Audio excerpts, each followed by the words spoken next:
I'm back.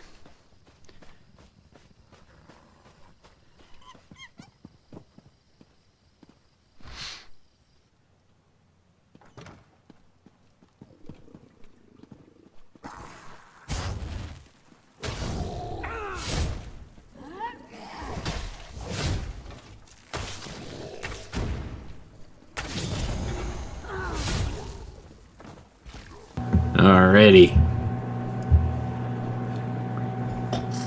Here's the stream. Alright, Delta, you back? I'm back. Alright, I'm going to start a test recording here real quick. Bum, bum, bum. Okay. Test recording for episode 29 of Tales of Tamriel. Pink elephants are on the loose, and a Snuffleupagus has stepped on an orphanage. Peace. Wow, I really don't know what to say about that. I'm just gonna let them go. Awesome, nice. What do you think about the Snuffleupagus stepping on the orphanage? I hear it was an orphanage for baby bunnies. I don't like bunnies. I'm okay with that. It was an orphanage for baby fairies. Okay, now that's heartbreaking. Thank sorry. you. Lovely image. All right. And Deltia.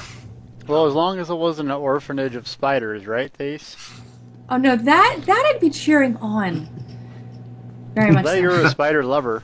No, oh my gosh, no. She loves spiders. Don't you love little things? Oh, that's Her so birthday's coming up. I'm gonna get her tarantula pet. He'll sit Aw, right on that's her so desk. sweet. You cannot do that. I will never go near my desk again. He'll just sit there and stare at you with its legs. And go, He'll be roaring at me, wielding daggers, attacking my face. I didn't think spiders roared, much less wield daggers. They roar and they wield daggers while like dancing on their hind legs. Nice. Awesome. All right, gonna give this a quick listen, then we'll get going.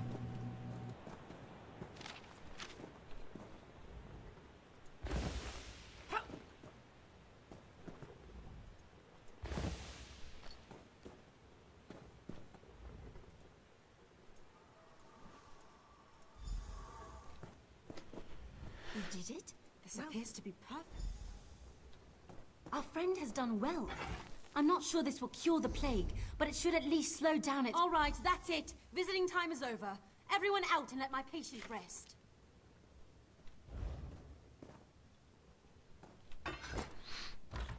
Please, Mother Morrowind. Please help Uncle get well. I don't know how to thank I you. know.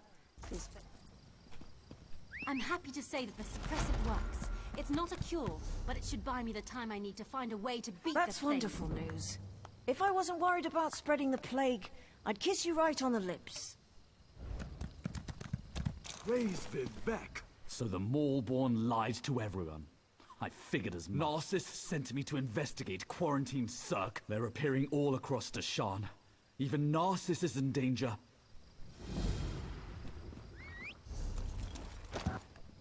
All right, audio levels sound amazing. I think this is the best Deltia has ever sounded. Quite. It sounds What? good, man. I don't know. Something about elephants. No, the Deltia sounds really good. Oh my gosh! You just scared the shit out of me! What was that? My drink sort of exploded. I thought it was you were playing a joke on her like a snake or something. I was like, what the hell is that? Oh my god. It's carbonated seltzer water. I think I might have peed a little. A little or a lot? Help clean that up. Oh my gosh, my heart's pounding. This is the second time you've done that today. I don't With know. my bath towel, really? Thanks, babe. You're welcome. Joys of recording live, by the way, everyone. Thank you. I'm glad that wasn't over my computer or nothing. It's a You know what? highlight. Let's just get That's for the blooper reel. Gosh, well, I'm not gonna be using that towel again.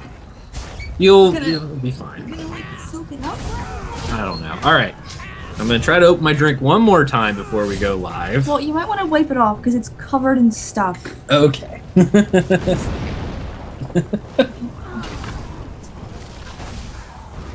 Well, Ark says it's good to have you back. Thanks, Art. Thanks, Ark. It's Ark. There you go, baby. All right. No, you're like stand on it. No, that's okay. I'm gonna try to open my drink. You know what? It's good. I can't ever open this drink ever again. All right, so now that we embarrassed ourselves thoroughly, that's awesome. That I practically screamed. You just made everyone in the stream go deaf. I am so sorry, everybody. All right. Awkward. All right, you ready, Deltia? I'm ready as I will be.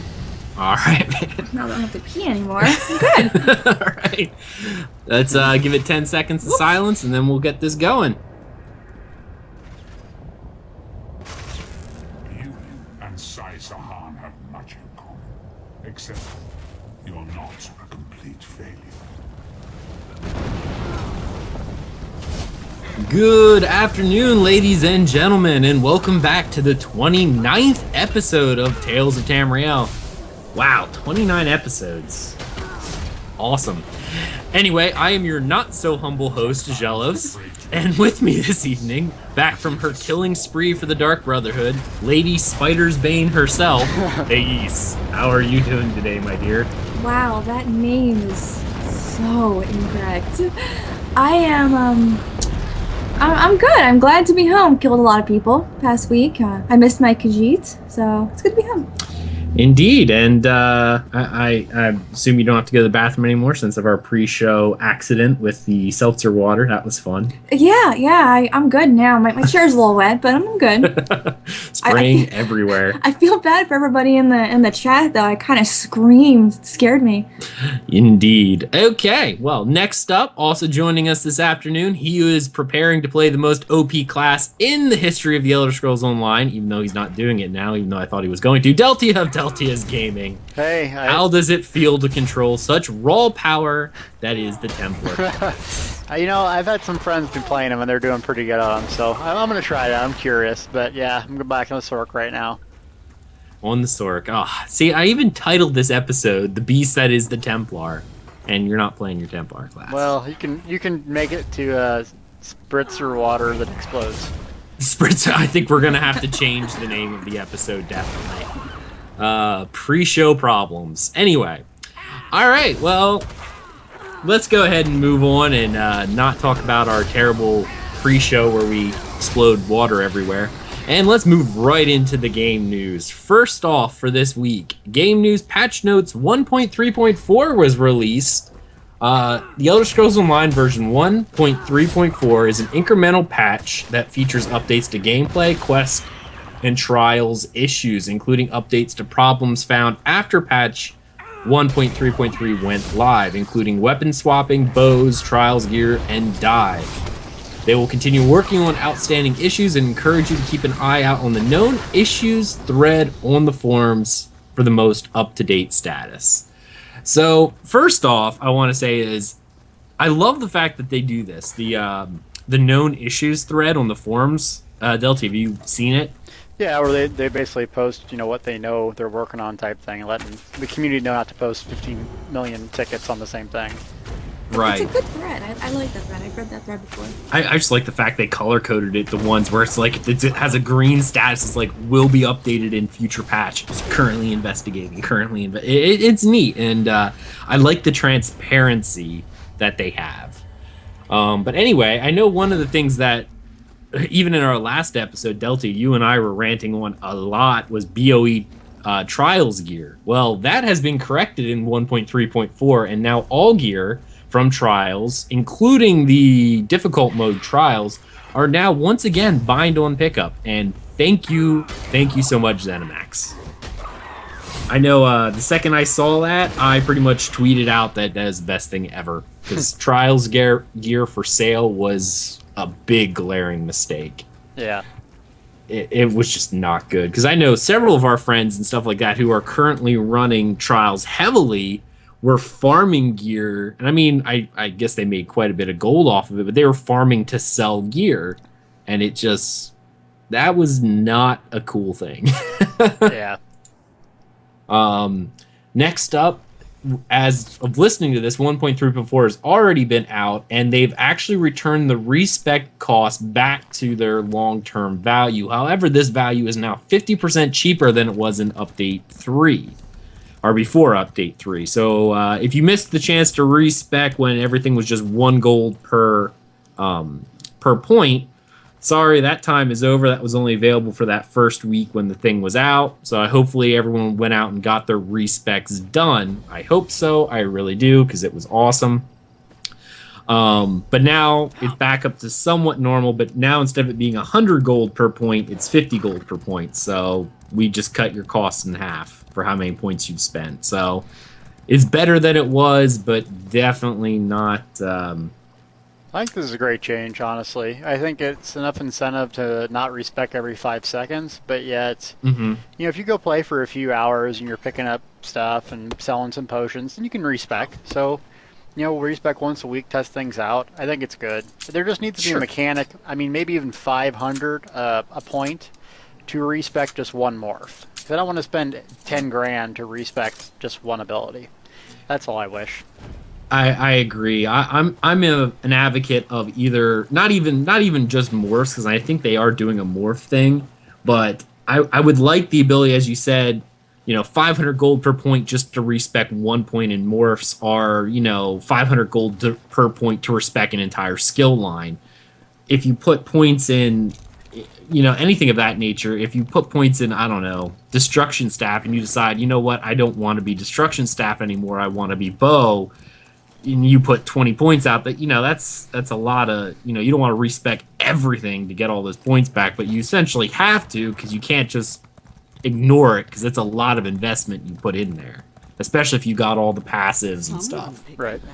So yeah, they need to have more options. Thais, your mouth's wide open. So what's... What a cheater! Did you see that add-on that he's using? No. There was a book in his little map thing. That he walked up to it and the book disappeared from this compass. That is wow. What, undiscovered? Tells me all the sky shards are, and all the lore books, and all the dungeons, and all the quest hubs, and yeah.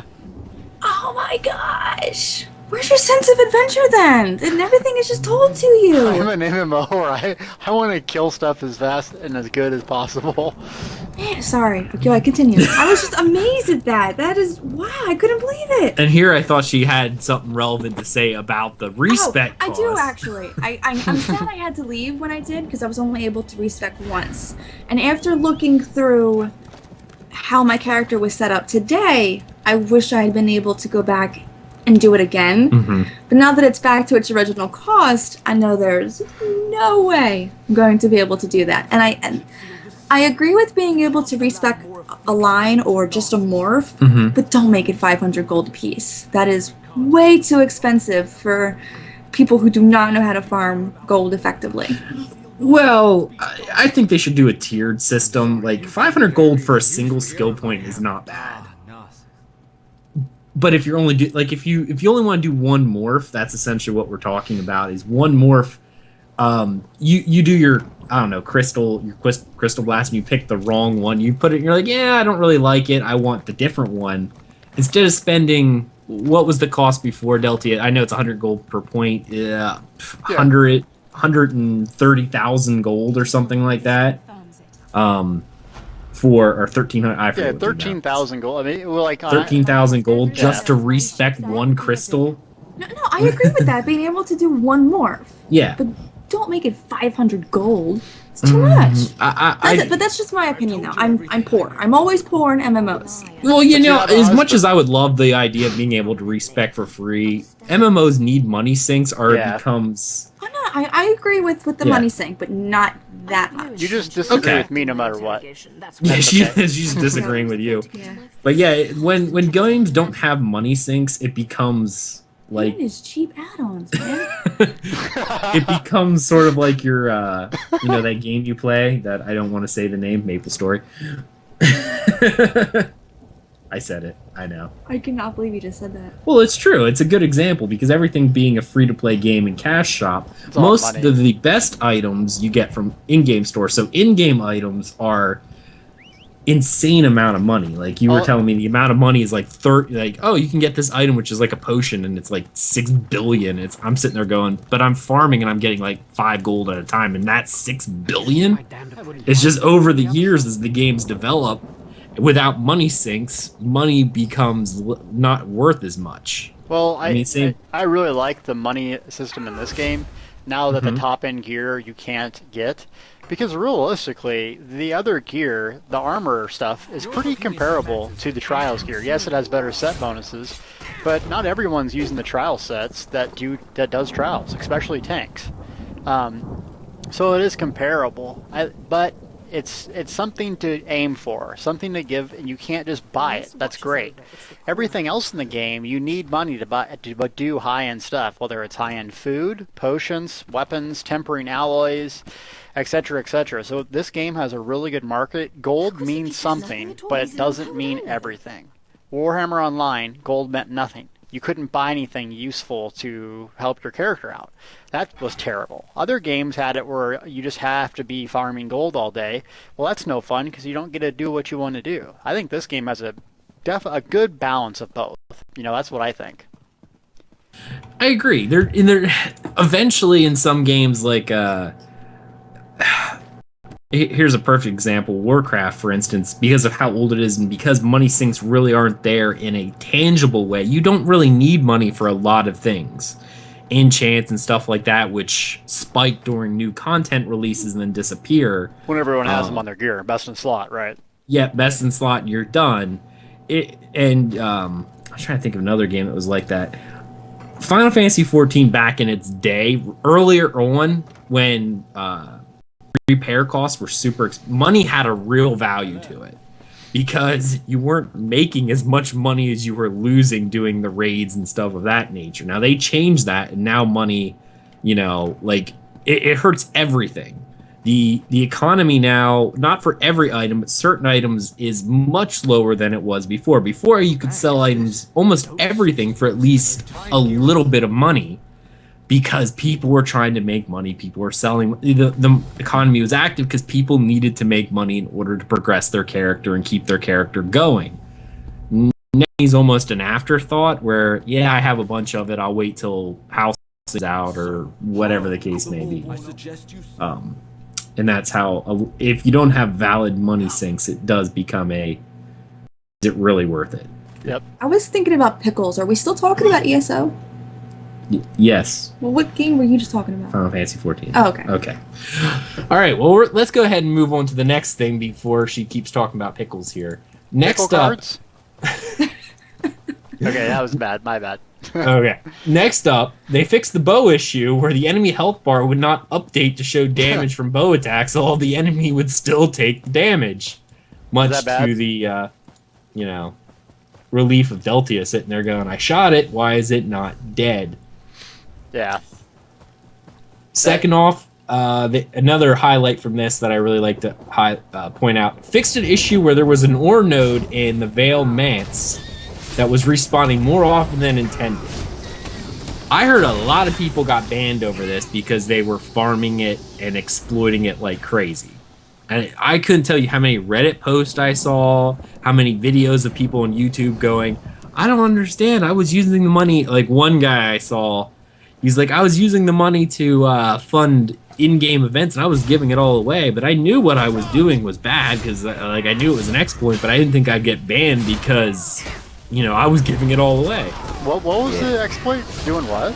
There is an ore node in the Vile Manse. Yeah, that would respawn way too frequently. Like you could stand there and just keep going and again and again and again. So people were actually farming this node where they would just stand there and keep doing it and breaking it down for, tempering alloys and alloys. Tons of money. Lots of money from that. And people were getting banned for that because of it's an exploit. It was an error. Like the fact that an ore node is not supposed to respawn in 5 seconds. If it does, there's a problem. But people were exploiting it, and I know a lot of people got banned. So that's interesting. Well, I mean, if you have to ask yourself, is this wrong? It's probably wrong. That's right. That's kind of the golden rule of common sense. I've done things taking advantage of the systems too, but I don't want to get banned for this game because I have no idea what I'll do with my free time.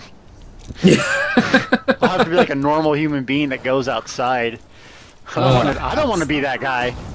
I don't want to be outside. No. With people? Sorry. craziness. But you know, real life is the Elder Scrolls Online. You just have to take breaks from it to go to work. All right. Last up, there was a lot of changes in dungeons and group content, including Blackheart Haven and several trials changes to Hellroth Citadel and overall changes to trial leaderboards. If you're interested in checking out the patch notes, they are available on the official Elder Scrolls Online forums. You can check them out there if you want to see the complete patch notes. All right, next up, this is actually going to be something fun. I'm actually let Thais read this one.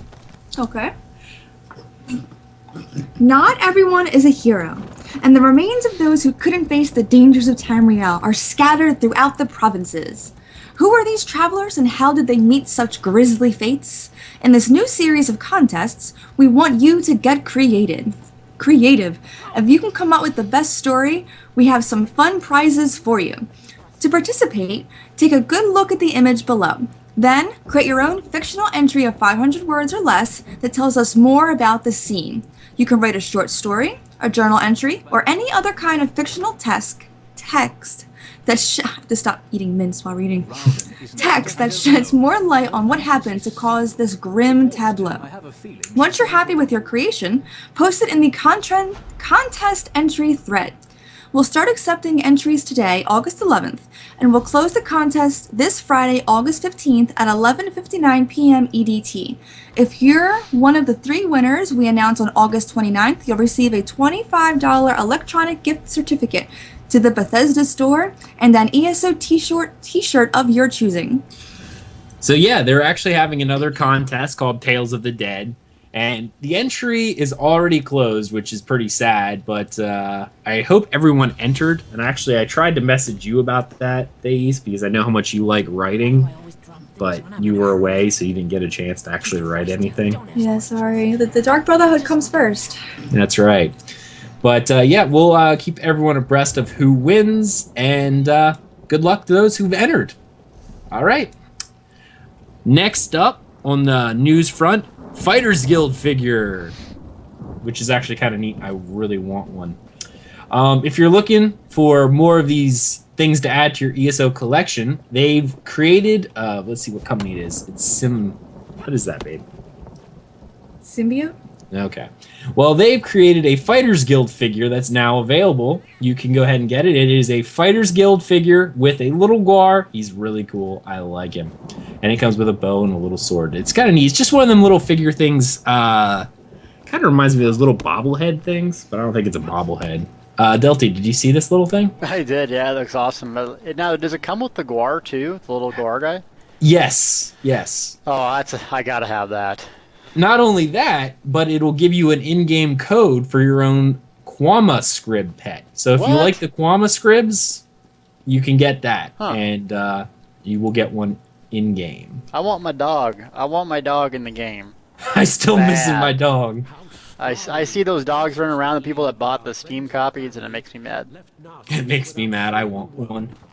Right. Well, if you're interested in checking these out, you can go over to whatever the Symbiote Studios, and you can get it. It's $30 for the Fighters Guild guy with the little Guar, and you'll get an in-game Quama Squib pet as well. So, looks pretty neat. A little desk ornament. I kind of like it, but I have a feeling that Khajiit would run off with it in like 3 seconds. So. Oh, not necessarily. My other little desk totems survive. Yeah, that's true. Maybe. And hey, Khajiit, you gotta move off the desk. Okay, let me get rid of her. All right. Let's see here. Next up on the news front, if you've been paying attention to the forums, our friend over there, Brian Wheeler, posted a pretty interesting little post about upcoming future changes to the Alliance War. And I'm going to go ahead and read this off real quick. It goes, hey gang, we wanted to give you a heads up regarding the Alliance War PvP team is looking into in the future, as well as what's currently working on in Cyrodiil. As a general reminder, the Alliance War team is responsible for all things Cyrodiil, the Imperial City, and the campaign system as a whole. So this post will center on those topics. First off, campaign durations. We are closely watching the populations of the new campaigns that we introduced in Update 3 and are tracking the in-game numbers daily. Future campaigns and plans thereof will rely greatly on the live in-game information we're currently gathering from both the US and the EU servers.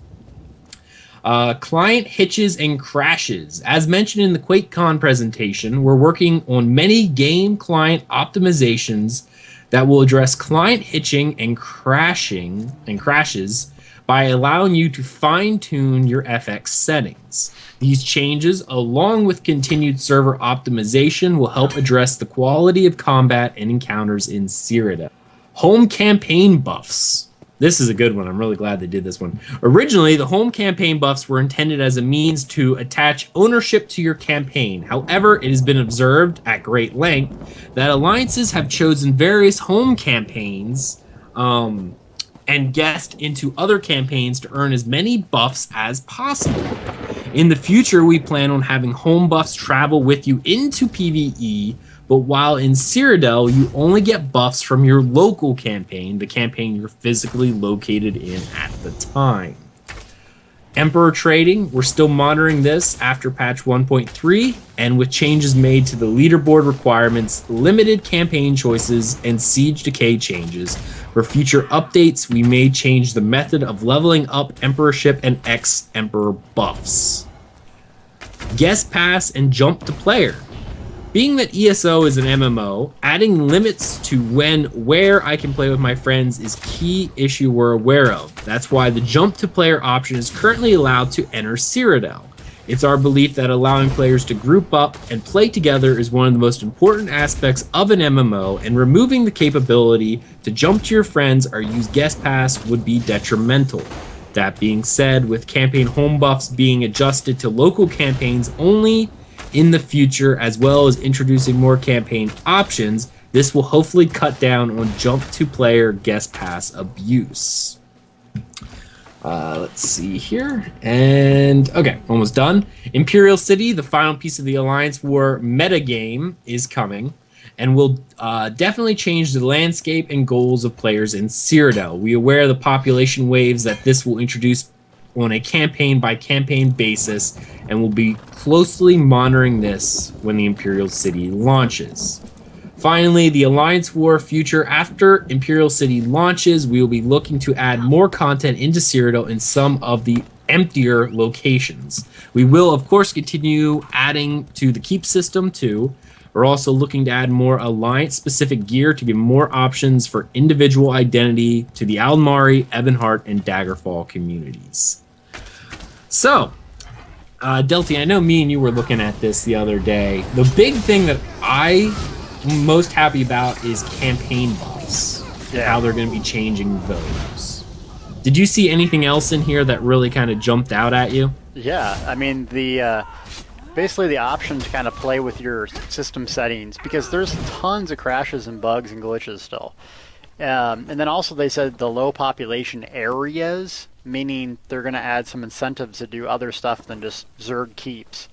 I really think they're listening to the player base. I mean, this is impressive. This is exactly what we talk about. There shouldn't be, well, and Thais disagrees, but, Thais has a good point. She wants the home campaign buffs, and I think someone else, Hollow, might have said it too, that it makes you feel, like it's important to go in Cyrodiil and fight. And I get that. I totally do. But just like anything, that's not what it's getting used for. It's getting exploited. Everyone goes to the one campaign, and no one, like I said, no one messes with that campaign.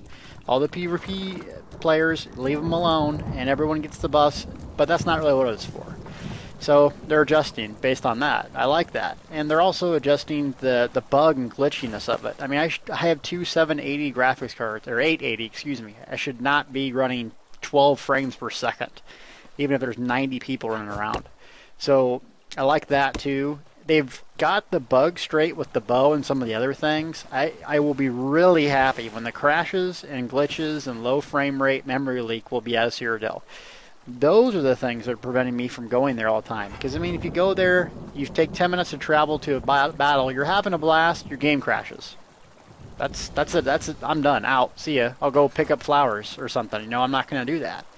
So I'm excited. You can just tell the developers are really listening to their fan base, and it's not perfect, but it's coming a long way. Well, it as a, if you think about it like this is the one thing I always say: nothing will ever be perfect because there's always something you can do to improve upon it. But it's just nice to see that they are actively listening and are giving, a lot of the stuff that they have on here are the major complaints. What I see from players, what we complain about. Yep. It's almost like they sat down with a piece of paper and a pencil and was writing down while listening to our show. Oh, they don't like that? Okay. What? You guys complain? Never. Never. See? We're just fun-loving, awesome guys.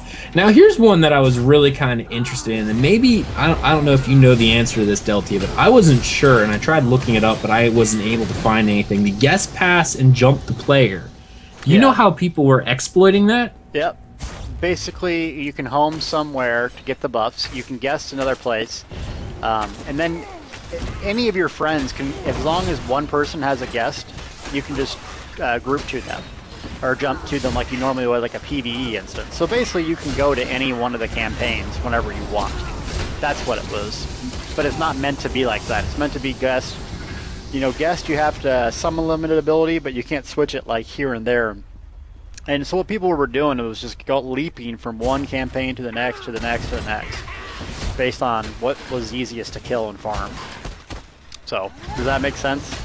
That makes absolute perfect sense now that you explain it to me that way, because I wasn't really sure. I'm sitting there going, how are they exploiting that? But it does make sense. All right, because there's a 3-day cooldown on changing your both home campaign and your guest campaign.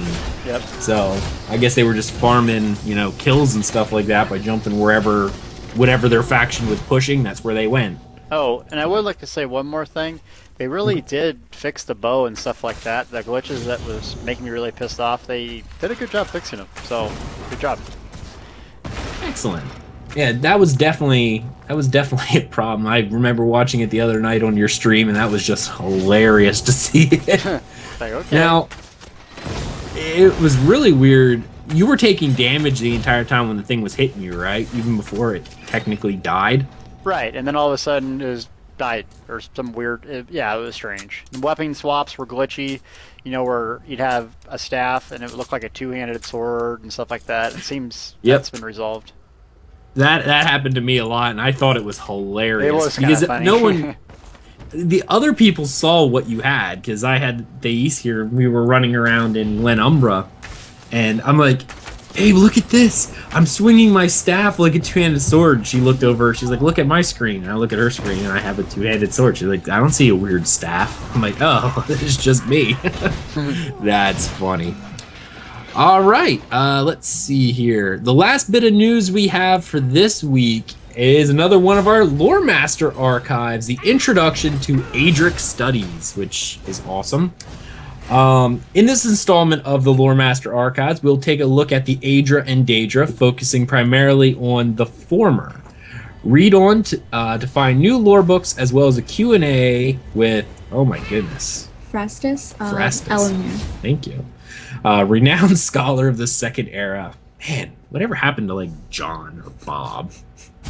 Next time, Abbot Bob, that's gonna be his name now, Abbot Bob of the Order of the Ancestor Moth will answer your questions on death and the fate of souls. Send your questions on this topic and any other lore-related topic to community@elderscrollsonline.com, and you may see them answered in an upcoming entry. Wow, Bob. Okay. Yeah, Bob. Syllabus for Lectures by Frastus of Elenir. This lecture series will provide you with thorough edification on the nature and history of Aedric forces, their manifestations, and influence on the Mundus, and an overview of prevalent modern theories with regard to controversial topics related thereunto. Provided you complete the required reading prior to each session, you will acquire a clear understanding of these mythogenic forces that will serve as a sufficient base for deeper study in a number of disciplines, from historical inquiry to theoretical etheroplanar manipulation. Your cultural and personal preconceptions will be challenged. Common myths will be dispelled, from crude misinterpretations of the Aedra as powerful creator beings of good, looking down upon and tinkering with Nirn, to the supposition of Aedra and Daedra as locked in perpetual extra-mundic war. These explorations... That was a lot of words all at once. I know. Abbott Bob over here is really smart. The explorations presented in this course have, in the past, offended certain dogmatic students, especially in regards to the divines, but I urge you to approach these topics as a scholar and not as a priest. Understanding the Aedra beyond creation, mythology, and the convention of the divines will allow you to grow as a scholar. The very approach in this series... It's too far away, babe. Okay. I'll move it. Oh, that's much better. Thank you. Where was I? We're here? Mm-hmm. Okay. Understanding the Aedra beyond creation, mythology, and the convention of the divines will allow you to grow as a scholar. The very approach this series demands will instruct you in the proper methodology of scholarly pursuits. We will study rare and obscure texts, unravel complex symbolic structures, and approach each topic from a critical standpoint. The 5 primary lecture topics are as follows. Lecture 1, Survey of Origination Myths. Lecture 2, Anuic Pedomic Interplay. Lecture 3, Aedra versus Daedra. Lecture 4, Aedric Energies and Influence. Lecture 5, Beyond Mere Divines. Outside reading and sedulous note-taking are necessary for full understanding of the lectures. All required outside text reference can be found in the fine library on the grounds. Do not wait to the last possible moment to prepare for a lecture. Only a few copies of certain ancient and obscure texts will be available. Naturally, you will be inclined to explore some of the subjects presented further. Your newfound knowledge of Aedric beings, their involvement in creation, a broader understanding of their relationship to the 8 divines, and exposure to current debates will propel you to additional studies. For additional reading, I recommend works by Brother Hetchfield, Brother Mikhail Karksoxer, and A Counter of Shimmerine. Beyond those we will reference through the series. Be ever vigilant in your studies, however, and avoid biased or poorly researched works, such as those scribbled by Cinnabar of Tanith. Always seek refutations and take no one scholar's words for absolute truth. That really was a textbook, because oh my goodness, I about fell asleep during that class. I think I might need a sedative after that. You know what I really find funny? This was almost like a lore WTF, whatever you want to say. Wasn't Cinnabar of Tanith one of the earlier lore things? Yes. Okay, so essentially she got smacked down there. Pretty much. I see. All right, well, now they add another question and answer thing. My goodness, that was a really boring book. It was difficult. There were a lot of very difficult words next to each other. Words? In like long sentences. Well, they do that in books. Them words. No, well, I meant, Deltia, go back to PvP, all right? Leave the speaking to people who are not so great at it. Interesting. Oh my goodness, they really made that feel like a lecture for introduction to Aedric Studies. But anyway, let's continue on with this one. There's a little Q&A that I actually do like these Q&As because they're done in a very lore-friendly kind of way. Anyway, this guy says, I have acquired a strong interest in Altmari religious perspectives. It would be a great interest to me to hear your thoughts on the role of a Nuel plays in the Altmari pantheon. An acolyte of the Temple of Auriel tells me that Auriel, the soul of Anu, the everything, and the soul father of Auriel. She says the temple was built in Auriel's honor, not Auriel's, and is one of many. I have also read that Altmer aim to advocate the will of Anuel is Anuel then a kind of high king supreme above even Auriel, or is there a what are you laughing at over there? Be quiet. Of roles going on with Altmari religion. Does this perception travel across into Breton faith, given that it contains elven influences? It is a cardinal error to personify Anuel. the essence of order, just as it is to Sithis, the essence of chaos. It is more useful to think of them as cosmic principles that pervade the Urbis. Insofar as Inuel is the orderly essence of all the Aedra, it is fair to say that every elven temple is dedicated to Anuel. When a high elf says that she advocates the will of Anuel, this is just a flowery elvish way of saying that she wants to make up new rules for others to follow. Interesting. Next up, I still get a little confused with the whole Aedra versus Daedra thing. Why are good Daedra, like Azure and Meridia, etc., they seem to be a lot more complicated than just demons? Insofar as the Daedra are the Et'ada of chaos, complexity is part of their very nature. They refuse to participate in the creation of this, and most of them are deliberately or casually whoa. I don't even see that word. That one right there. Oh. Inimical. There we go. I got it. Or casually inimical to mortals. But the Daedric princes are beyond such simple categorizations as good or evil, with the notable exception of Molag Bal and Mehrunes Dagon, who are especially abominable. Well, I mean, if you find rape to be bad. Most people would. Oh. Yeah. Well, sorry, Molag. You're bad. Do minor Aedric spirits exist? Can they be summoned, contacted, like the opposite of summoning a minor Daedra? Also, if Aedra are all dead and are currently disabled due to partaking in the creation of Nirn, could someone summon a spirit from Aetherius, perhaps a Magna Gi?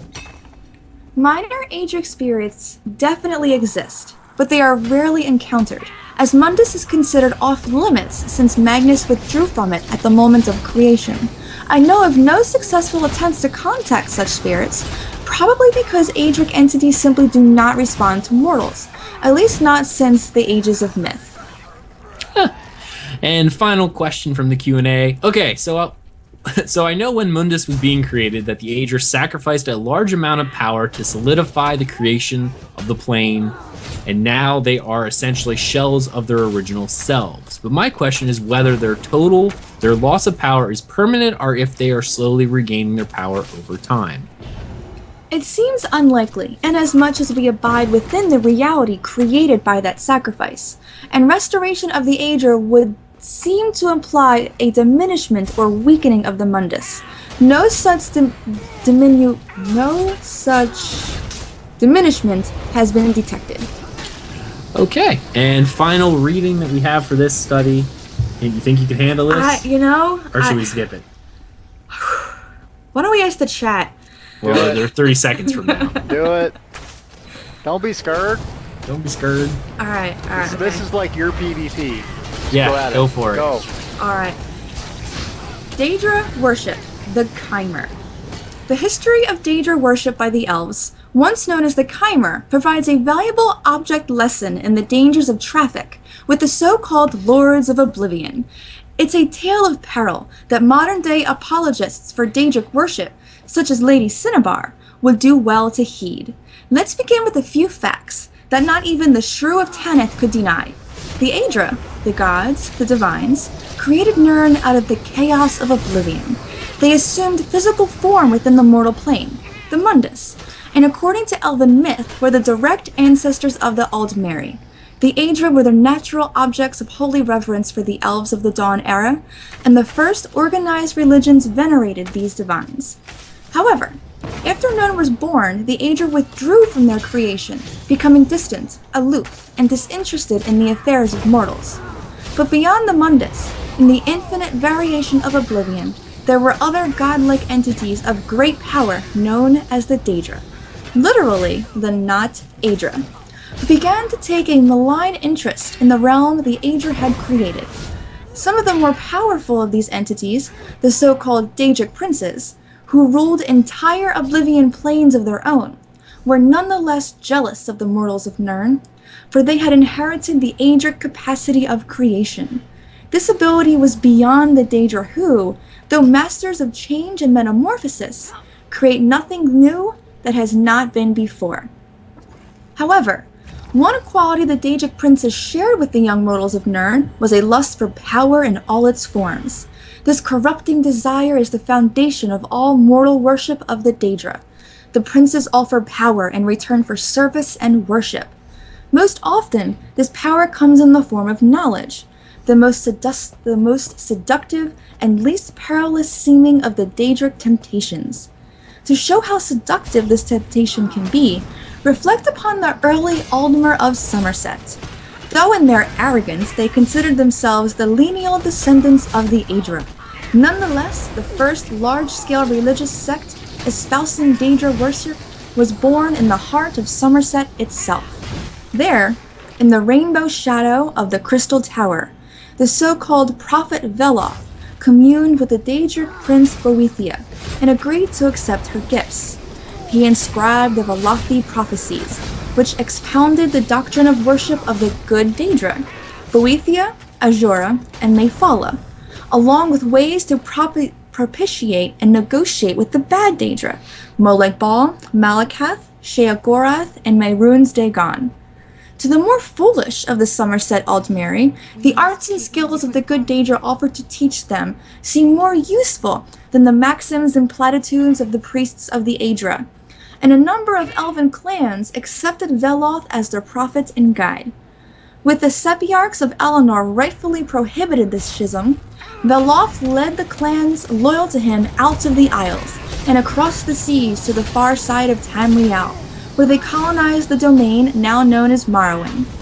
The followers of Saint Veloth, who became known as the Chimer, were willing to trade the paradise of Golden Somerset for the purgatory of Ashen Morrowind, all in return for the illusory gifts of the Daedra. The Chimer built mighty temples to Boethia, Azura, and Mayfala, and established the traditions of worship in Morrowind that were later co-opted by the Tribunal.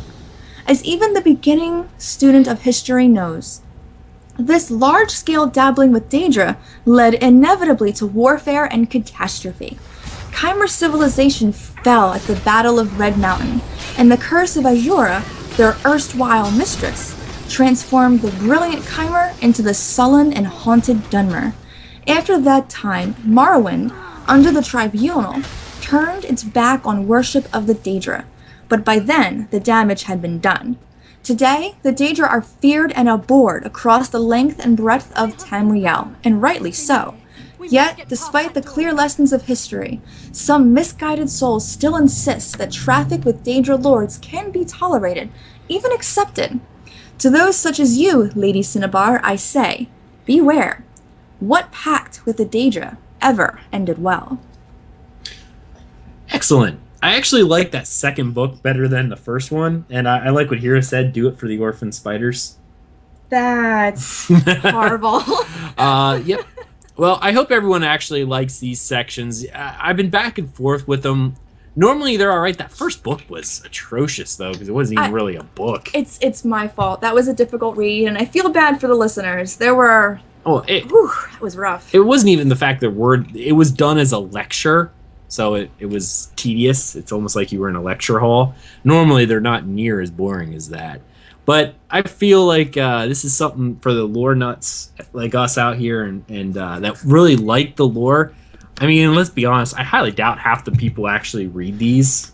I mean, a few of us lore nuts, I read them. I know our friend TS Fangirl, she reads them, but I doubt very few others do. So if we don't read them, they won't ever learn all this awesome lore.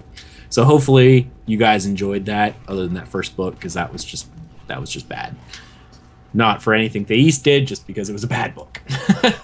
All right, so that ends our game news section, and it's time for us to move on to the Elder Scrolls discussion topic, aka the host rant.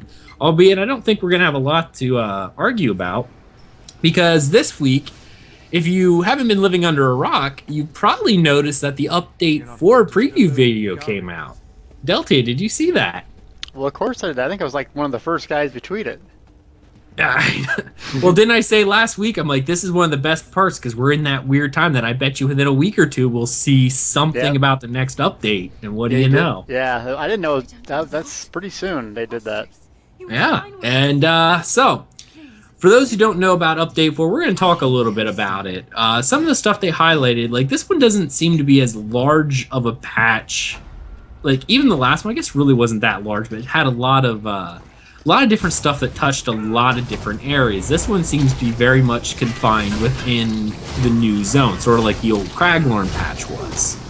So first off, their Upper Craglorn is now going to be revealed. So they're going to expand upon Craglorn some more and add new quests and delves to that area.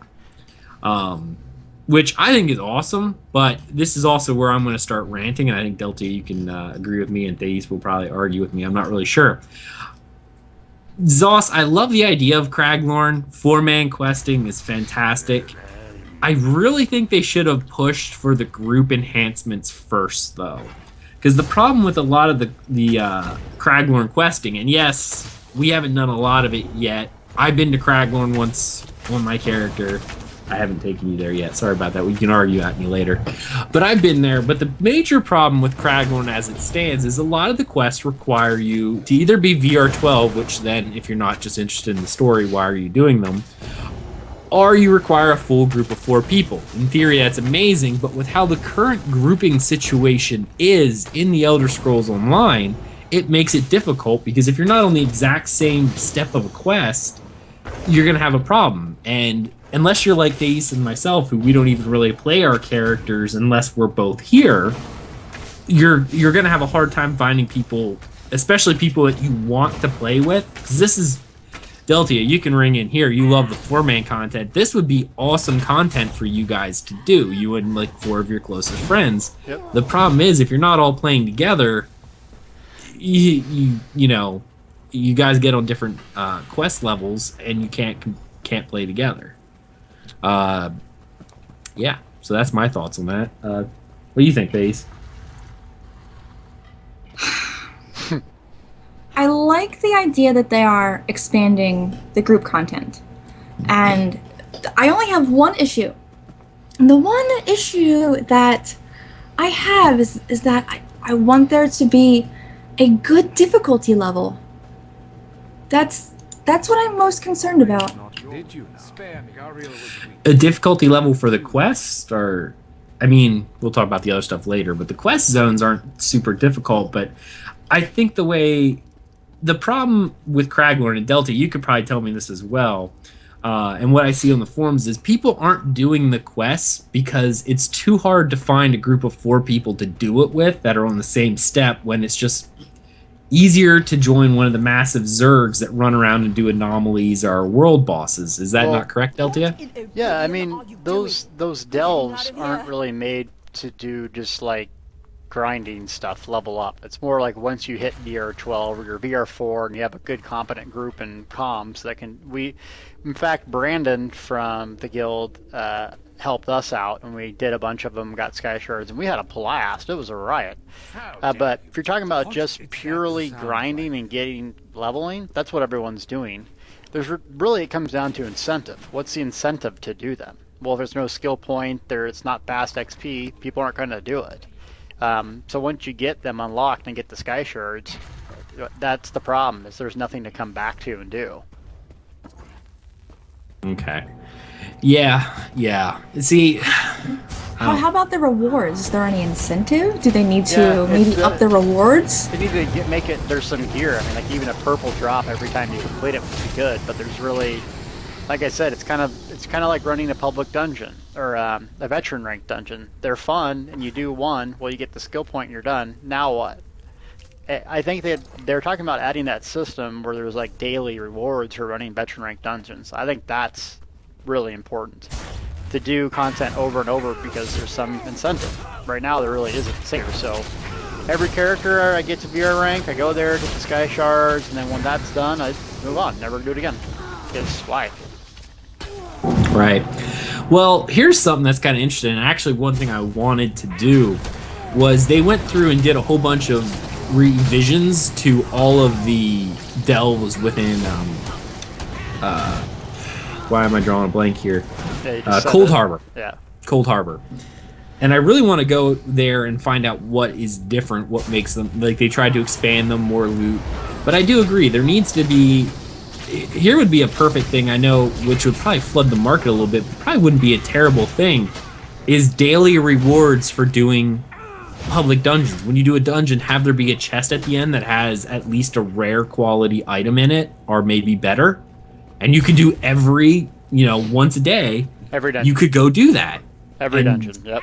Every dungeon, every single one. And of course, it'd be based on level. You might get a blue green within that level range, but it would be a reason to go do it again. Like, I would go and do the delves every day for a chance at least a rare quality. I wouldn't say an epic quality, but there needs to be a chance of it. It's guaranteed rare or better item out of there.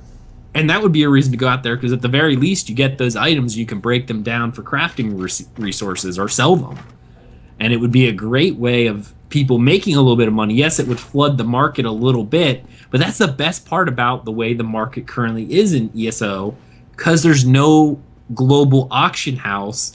Yeah, people would have more of materials, but you still have to hawk the wares in certain ways, and it would really drive people to want to get the guild traders, because now they have stuff they actually are worth selling, Yeah, I totally agree with you.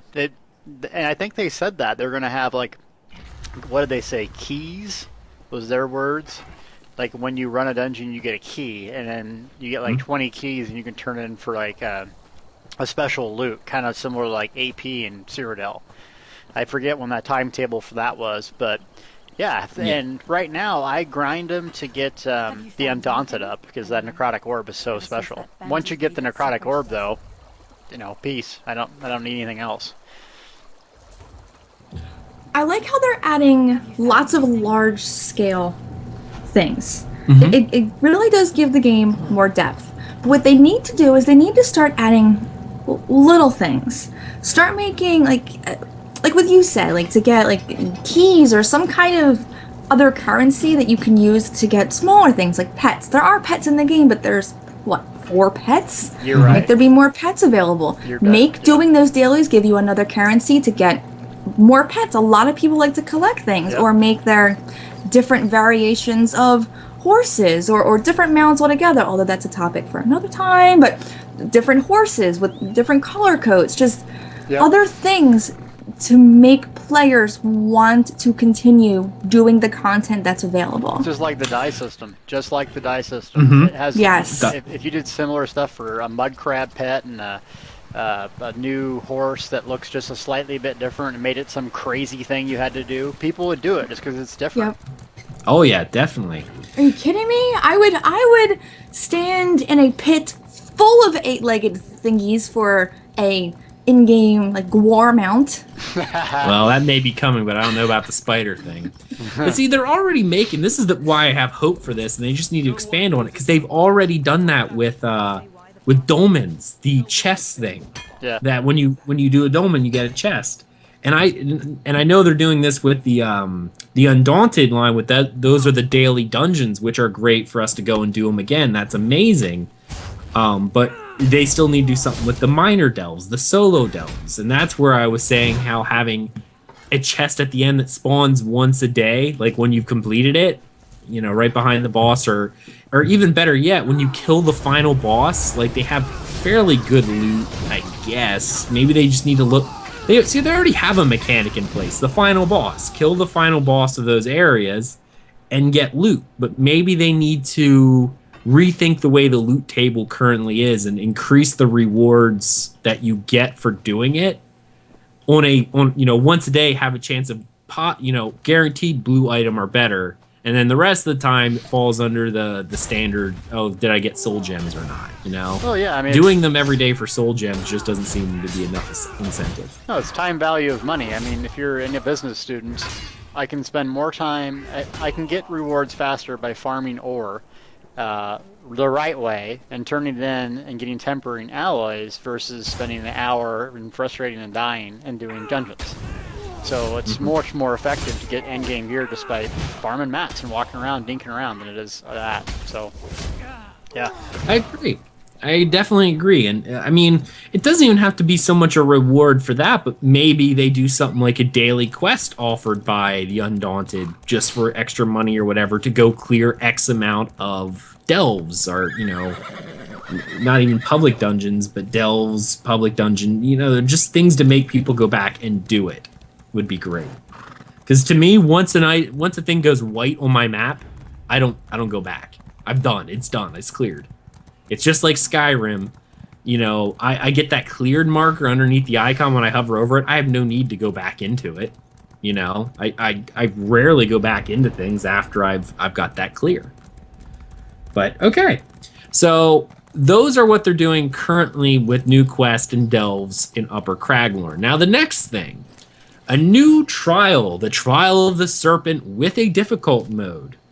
This is now being added. Yeah, you hear that snicker, Zenimax? Difficult mode. So, new Trial of the Serpent. Deltia, predictions. I kind of want to hear from you a little bit about, do you think they have learned anything from their previous ones? Are they going to increase difficulty? I mean, again, I'm going to preface this with our listeners that this is just our predictions. There's, we haven't played it yet. We haven't done anything like that. But, what do we feel? Go ahead, Delta.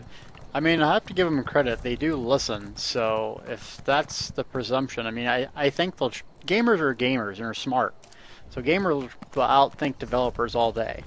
But if they tune it right and make it a little different, don't make it a DPS race, which is what we've said. You can have a boss or a mechanic, but the whole thing shouldn't be that. Like, what happened to the Bannerman idea where, they make every encounter different and stuff like that? That's why I think they need to incorporate in there to make it different and unique and make it mechanic-based versus everyone uses a Destro Restro staff, stack up on use Impulse over and over. As long as it's not that, it'll be fun. And 12 people, I don't like doing it, and I'm probably going to stay away from it because I can't play the way I like and be a top-end PvEer. I mean, yeah, I could do the Destro Restro thing and hit 1,000 DPS, but it's easy to me. I don't want to play like that. So, until Trials become something smaller and or less cheesy, I'm going to stay away from it. Yeah, I mean, we're scaling up, and I'm excited to try Trials. I like the concept, but the current metagame that is Trials, just doesn't feel like the type of content that I'm interested in playing. Yeah, me either. I'm a raider at heart. I've always been a raider, and that type of organized, large-scale PvE is what I'm always interested in. But as you said, this almost just looks like what dungeons look like in other games, where it becomes a speed run. Just stack the best DPS, we'll compile it all together, and just get through it. That's pretty much what. After the smaller band dungeons are there to prepare you for raids in other theme park MMOs, and eventually it just becomes a farming thing where when you do it, it's speedrun or GTFO. I just want to get this done, stack the best DPS. I mean, here's a perfect example. Final Fantasy 14, I know I go to this as probably the game that I play more than any other game besides ESO. There is for farming the weekly raid currents, if you will, there is a speed run, and it is a warrior, a white mage or scholar, and the DPS has to be a bard or a black mage, are double of those two. Any other classes don't get it. Yeah, you might finish the dungeon in 10 minutes, but the speed run is 8 minutes and 4 seconds, and if you can't meet that, just re-roll. And that's what this is. Essentially what is happening is you're going into a dungeon and they're going, oh, I'm sorry, you are a bow user? No. If you're not Destro staff or Resto staff, get out of here. There's... Well, and the animation canceling. If they took that out, the game would be 1,000 times better. And for anyone who doesn't know that, basically when you're attacking using a Destro or Restro, you can animation cancel to essentially get off a free light attack or heavy attack while your ability is casting. So it's kind of hard to get used to it, but it's cheesy as hell, and not gonna do it. Right. Yeah, it definitely that kind of cheesing when they do that kind of stuff is, I mean, it's great for the people who can do it. I'm not saying that because it does take practice to do the thing, But the problem is, I'm just going to be frank, is you can't do it with everything unless it's a Destro or a Resto. So I don't think you can actually do it well with a bow or anything. That cancels. You can't do it well because remember that the Destro just automatically goes. Or, you know, some of them don't. Like the Resto, you have to do it a different way because it's based off that you have a target in front of you. So yeah, it doesn't work as well with everything else essentially. But Destro Resto, it does. You can weave what they call it animation canceling, weaving. Yeah, definitely. And that does become a problem. And I honestly think that DPS of those classes would probably go down to 300 DPS a second if weaving was taken out. Then the weapon abilities would be relevant somewhat. But I'm still with you right now with the I love DPSing with weapon abilities. That's why all my builds have them because it looks cool and it's fun. But I would like the idea of a separate resource pool for for leaping or blocking or CC breaks. I really think that would be good for the game because I don't want to not have to rush out of combat based on I got to do a charge or whatever next, you know. So I wish that would change. But otherwise, they did buff it quite a bit. I mean, I can keep up DPS wise with my buddies that aren't doing the cheesy builds. Oh yeah. Just looking at my DPS that I've been following, since the patch went out and I redid my Sword Saint build. I was doing 400 DPS before. I'm doing 500, 600, sometimes 700 DPS a second now on my which is almost double what I was before. Again, I can't weave or anything just because you can't do that with a two-handed weapon, at least in my knowledge. But it's went up quite a bit. Now, given I'm still 400 DPS shorter than the Destro Resto staff stuff, but like I said, if they remove that weaving, then that would probably bring them back down to where I'm equivalent. But yeah, I'm still an advocate of a separate resource completely for any sort of defensive maneuver. I will say this though, the more content the better. Just like they said, if they had some pet collecting, I'm never going to do that, but Thais will. If they have a 50-man content raid thing, I'm never going to do it, but they're probably being a lot of people. That's why World of Warcraft's so successful. There's 10 trillion things to do. This game will get there, but think about it. It has not even been out a year. When this game's been out a year, it's going to meet all the things they said it was going to do. It's going to launch on consoles. It's going to provide monthly to bi-monthly updates, which they've done. I thought was impossible. So we're getting our money's worth, in my opinion. They're going to have my sub as long as these things continue. Well, I agree, exactly. I mean, just what I said last night. Go back, or not last night, last episode. Everyone go back and listen if you haven't. I predicted last week that either next week or the week after we would hear about Update 4. And we heard it this week. We got a preview video. And the fact that, I'm able to predict with that level of accuracy, I couldn't predict when the next Warcraft thing is coming out. Like, when they release a patch, I couldn't even, in the faintest when their next content patch is actually going to come out. But I was like, nope, it's, last week I'm like, this is a slow news week, but next week we will probably have something, and we got something already. Because they are keeping up with their 4 to 6 weeks. They release something, there's a week of nothing, and then they give us a preview. And then the next week, roughly, it goes on the PTS, and then it's tested for a few weeks, and then it comes out, and then there's that 1 week, and that, so far, it's been exactly, for each and every update, it's been that 4 weeks, and there we go. Everyone impressive. Drinks and cries during that week where there's nothing going on. Oh, I know, our show is, I really should just call them the week before content episode, whatever, because that's essentially what's going to happen. No, I meant the developers are crying. Oh, that's their break time. Yes, crying, drinking. Nice. Well, definitely I hope the trial thing comes out and that it is actually difficult and that they learned a little bit from Hellrot and Mage that, people are cheesing it with just pure DPS builds avoiding mechanics. I don't even care if they don't really change the way DPS builds are. If they make it so that you can't avoid mechanics, like they have to stop DPSing in order to go do something, you can't cheese through mechanics, it's gonna definitely up the skill threshold, the skill floor a lot more. Definitely. Okay, next up, and probably the thing that Deltia is most excited about, the Dragonstar Arena is coming out, which is 4-man PvE content. with both a normal and a veteran mode dungeon, or veteran modes, sorry. Essentially, for those who don't know what the Dragonstar Arena is, well, it's an arena where you go into it, and there are 10 different stages. So your guys are coming into the arena, and there's going to be 10 different waves of enemies coming at you that your group has to defeat in a timed basis. The normal mode doesn't have the leaderboards, and I actually don't think it even has a timer or any restrictions or anything like that. It's just so you can practice, have fun, learn stuff. And then the veteran mode is where you start getting restrictions, like you can only res so many times, or that's when you can start getting towards leaderboards. But yeah, 10 different stages, and as each stage you complete, the next stage comes out, and each gets progressively harder and harder. Now, I have a lot of hope for some difficult content with this, because while trials have not been very, very difficult, I have to say veteran mode dungeons, however, have been probably the most difficult content, especially 4-man content dungeons that I've ever done. And Thais is over here crying a little bit, so. I love the 4-man or women, whatever you want to call it, dungeons.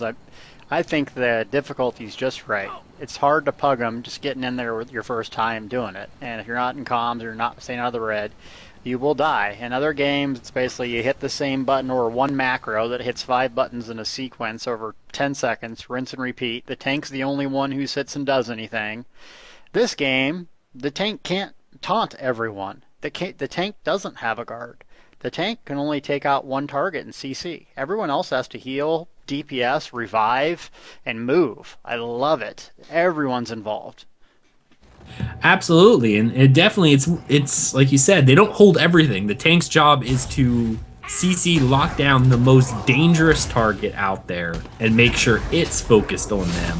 And the rest of your team has to learn and adapt with everything. That's what a tank's supposed to do. I like it, Thais. Go ahead, do your rant. Come on, it's rant time. I disagree. Well, you can't really disagree with those statements, but I feel like a tank should be the person taking all of the damage. As a healer, I shouldn't have to be taking any damage unless it's AoE damage or the monster isn't tauntable. There should not be me running in a circle with, 4 mobs running into me while the tank is standing there going, la la la la. Doesn't work. So you would rather the tank be running around with all those mobs while you're standing there going, la la la la la. Yes, essentially, okay. Yes. Well, while I'm healing the tank.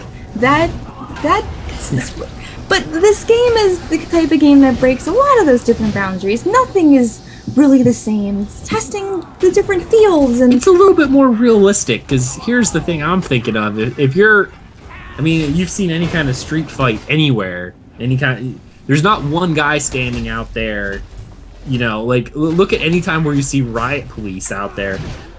The whole mob is not on one guy while everyone else is behind them, and that's not how it works. Well, it's just refreshing, because just like C says, it gets you uncomfortable. That's what good raids and good content does. Why am I good at PvP? I get other people uncomfortable. I CC them, slow them, stun them, I'm on top of them, they want to be far away. This game makes you uncomfortable. Healers can't just sit back and heal and press 4 buttons. I love it. DPS can't just sit back and press 3 buttons. I love it. It's not just the tank who does everything. I guess I'm just so used to, I'll use conventional MMOs. Sure. I am. I'm really used to them, and change makes me cringe. So it's still a lot of getting used to how this game is. I do enjoy healing. It's difficult, and it's way different. There's plenty of times where I'm in vent with Kip, or he's listening to me curse and cry and scream and run around my house because the content on Veteran Dungeons is difficult. Mm-hmm. It is, and I like healing because it's the way that I like heal. I don't like standing in the back. I'm in the thick of combat while healing. Like, I'm up in the front, I'm laying down healing springs, I'm dodging out of the way, I'm trying not to get eaten. Yep, it's fun. A lot of fun. That is fun to me. I've tried healing in other games where I sit there and stare at health bars and go, okay, health bars down. All right, hit 2. Okay, everyone's health bar. Hit my AoE. It's playing whack-a-mole, and that bores me. Some people like that. That is so not how it really is when It's you're fighting a whack-a-mole. Liftazor in WoW, in the It's Firelands. whack-a-mole. No, It's whack-a-mole. no. That's not my phrase. That's been used by lots of other people to call it whack-a-mole healing. So that's essentially what it feels like. And these games really do put you on edge. And that's what I'm excited about the Dragonstar Arena, because it is going to be different. I have a feeling there's going to be, and unlike the other trials where you just stack DPS and go, you're not probably going to be able to do that because you're only going to have 2 DPS generally, because you probably need a tank healer and 2 DPS with the standard party. So you're going to have people doing different stuff to avoid different stuff. When things come out, you're going to have your DPS maybe split, or they have to go interrupt, or they have to do all this different stuff. It was interesting. Definitely interesting. I'm really excited for this. This is something that I'm really excited for, and I actually can't wait to jump into it myself. I think I need to make a few more changes to my Sword Saint build, make him a little bit more viable. But otherwise, I'm excited for this one, definitely. Is Deltia a tank? Are you a tank? Of course I am, because no one else knows how to do it or will do it, because it's the hardest job, so everyone stays away from it, and then... So What do you mean the hardest job? You don't even hold aggro. See what I did? I used your argument against you. Talon. You said now there's a difference between good tanks and bad tanks. I can use Burning Talons on everyone and root the whole group, build up a standard, drop it, and I can CC the entire party over and over. Now, other tanks just derp and hold block. I'm not that guy. Thank goodness. That's... I don't know. But yeah, it's definitely interesting, and I kind of like tanking too. It's fun. It's different. It's way different. I do miss the guard mechanic though. I like that. Yeah, I like guard swapping. That was fun. There's some things that are kind of interesting with the older traditional MMOs that you could do, but eventually it became, like you said, it's a memorizing the mechanics and going back and forth. This is kind of hard, even though we know what bosses generally do. I mean, the last time we ran a veteran mode dungeon with Spindle Clutch, we knew exactly what was going to happen. They were going to summon 50 spider ads would appear, and then one big one and some little ones. It happened every time, but it didn't always turn out the same way every time, because sometimes they ran by Ark, and sometimes they didn't, and sometimes they ran at the east, which made her run out of the room screaming, which means we didn't get heals. So it's interesting. So I'm definitely excited for that. Okay, that was all they really kind of highlighted for Update 4, but I know there's going to be a lot of other changes that we'll have to see once it hits the PTS, because you might think it's a little underwhelming as a video, but think about this. They didn't really highlight the gear changes that happened in Update 3, but they came out. So, I'm excited. All right. So, anyone else have anything to say about Update 4? Deltia? No, I think this is another thing to do. I really hope that there's an incentive to do it. It's not like get a skill point and run, or that you can get some of the equivalent trials gear for doing this. That would be my ideal thing, that maybe getting those dailies in here sometime, like we've talked about, I can really see that dailies are needed, that are actually giving something long term. So it'll fill that void for me if it has that. Basically, you can redo it, and the rewards are worth it. That's really what I want. And I'll do it no matter what, but I'm not going to keep coming back into it every day unless there's a purpose to it. Absolutely. Thais, you have anything you want to say about Update 4? No, I'm done. I'm good. Okay. All right, we're going to move on to the next section, which is the Tales of Tamriel. Now, first off, we always let our guests go first. So, Deltia, tell us a little bit about what you've been doing in ESO this week. Oh, man, a lot. I got my Nightblade up to the veteran rank and been doing some videos. Finished up my skill guide videos. So I got every single skill morphed and tested and seen what I thought was the best for my little build, One-Shot Willy. So that took a lot of time, getting enough skill points to do that, and also testing them all out and seeing what was effective and what wasn't.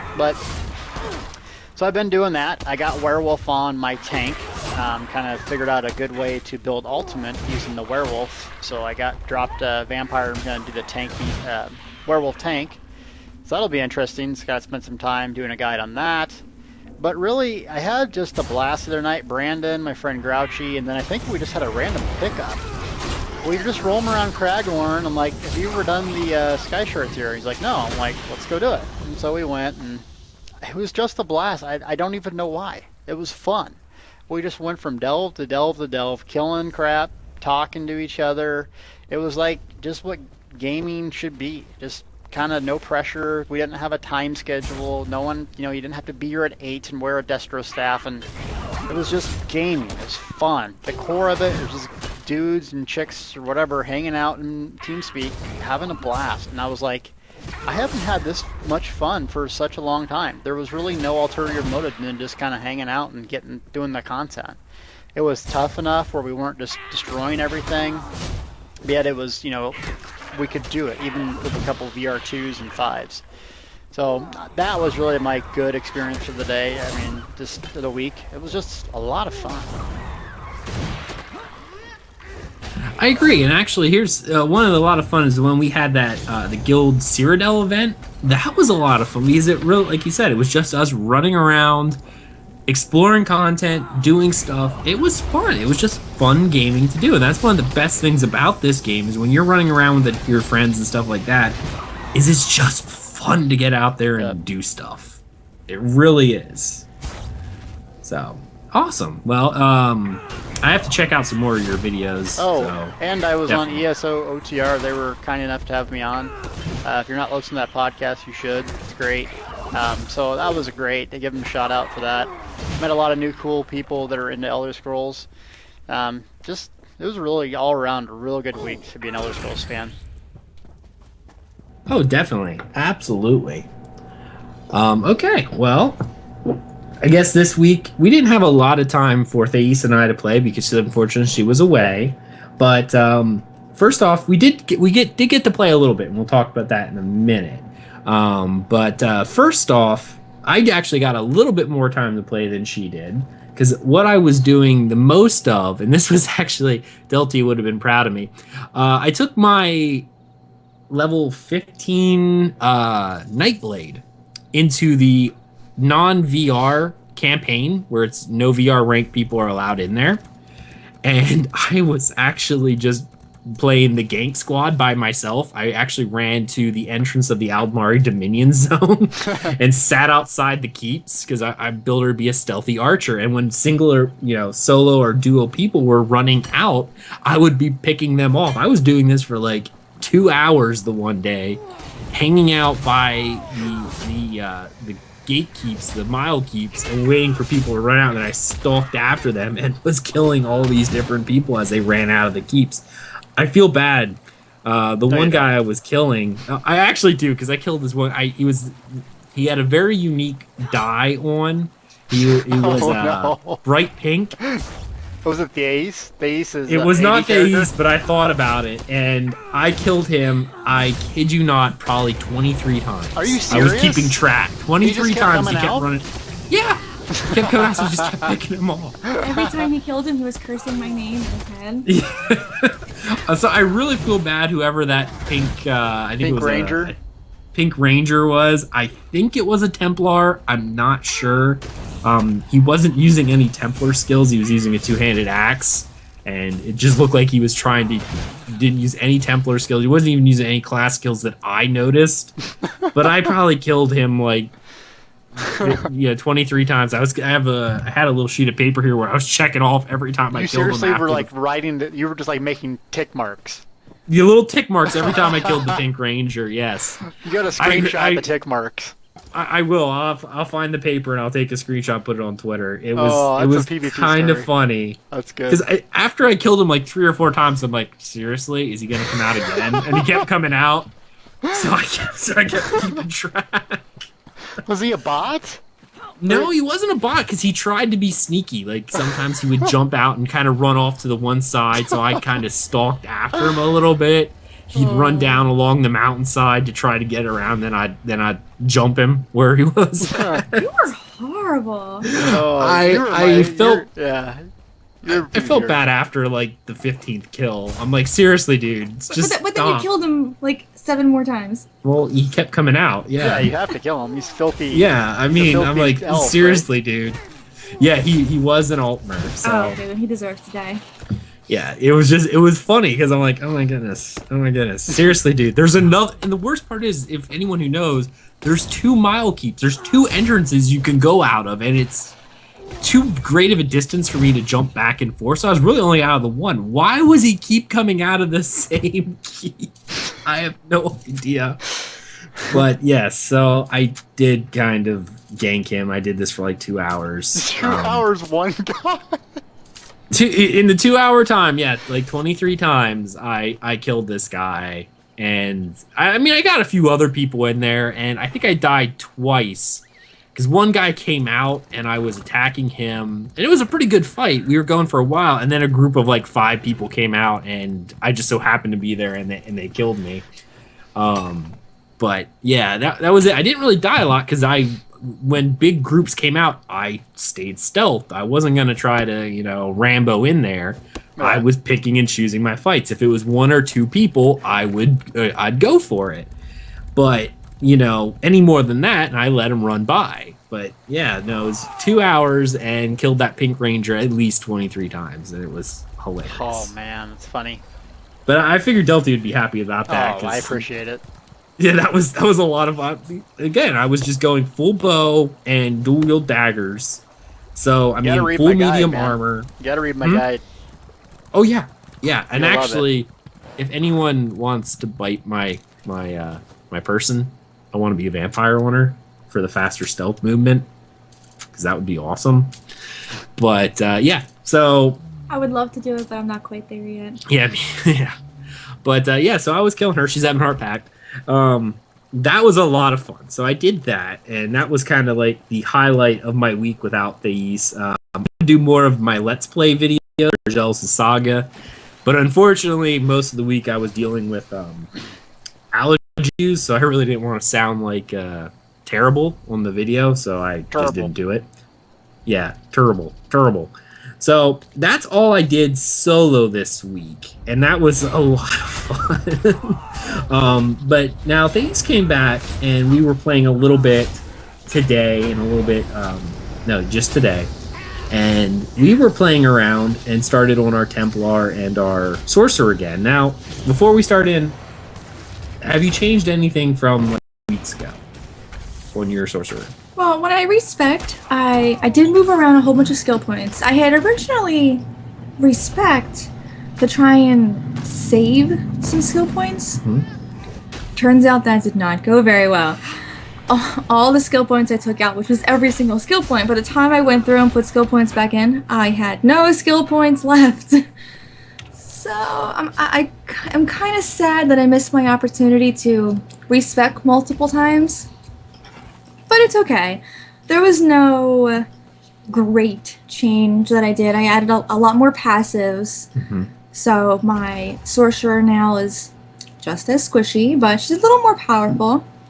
And my Magicka is now better. And I did redo my stats.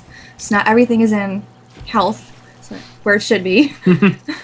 So yeah, that's all I really changed. Nice. Have you noticed a difference, Thais? Are you like more powerful, you think? Or I've noticed that I'm not taking nearly as much damage, but I think that was from before I respect my skills.